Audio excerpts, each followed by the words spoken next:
A New Jersey teacher went to an animal shelter to adopt a dog. He left with a deaf pit bull mix.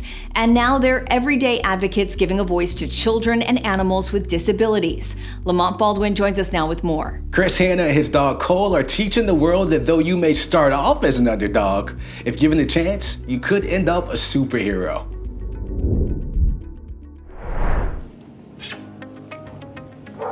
In early spring of 2017, I decided I wanted to adopt my first rescue dog.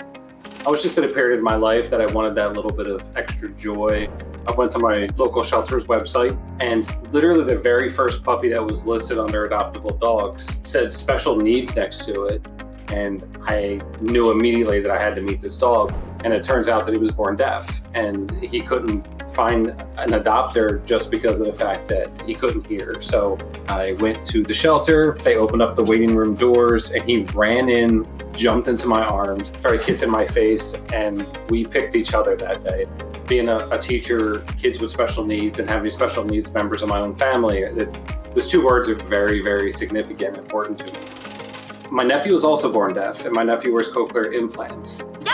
He can't hear you. When I found this dog that was born so similarly to my nephew, it really pulled a heartstring, and I knew it was meant to be.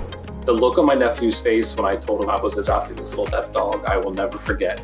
And he just started asking the most intriguing questions, and to see his eyes light up, he said the dog was born just like me.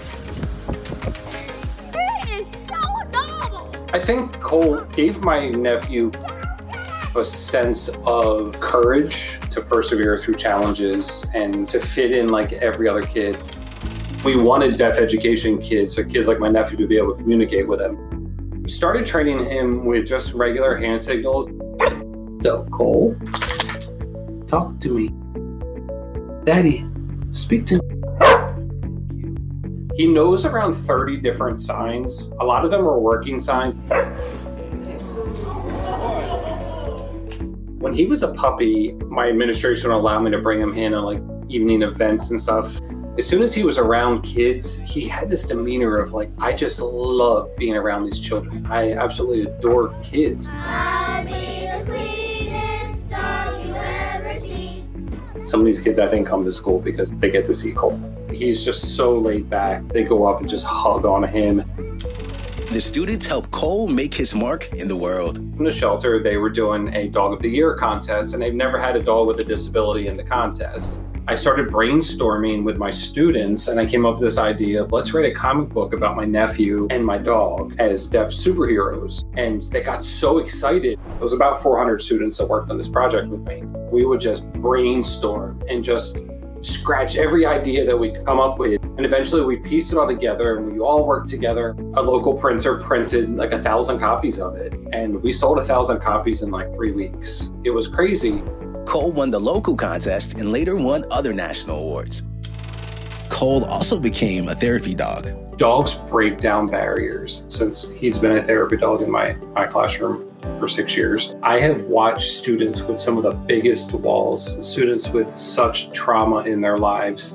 And when this dog walks in, it just crumbles those walls down. There are so many moments that I live this every day. I'm visiting these people, these students, these seniors. When we're doing hospice work, he's extraordinarily just the most lovable house hippo. He will literally just lay in bed with patients and just doze off with them. And so many of my patients and Cole, their therapy time was literally just taking naps. Every day there's a moment that happens with a person that sets me back. I mean literally every day. Chris also rescued 2 other deaf dogs. So Cece came from Tennessee. Alice came to us from Citrus County, Florida. Alice was born with a cleft palate with one eye. And now they're all therapy dogs. They're all vastly different, which is what the kids at school love. Alice, good talk. Thank you. So much of this success that we have with disability awareness and talking about advocacy and inclusion and acceptance, it's because we're doing it through the eyes of a dog. If you put something through the eyes of a dog, people will listen to it a little bit differently. You can follow the entire pack on social media at Cole the Deaf Dog and watch Chris and the pups spread their message of be different, be you. Thanks so much for that wonderful story, Lamont.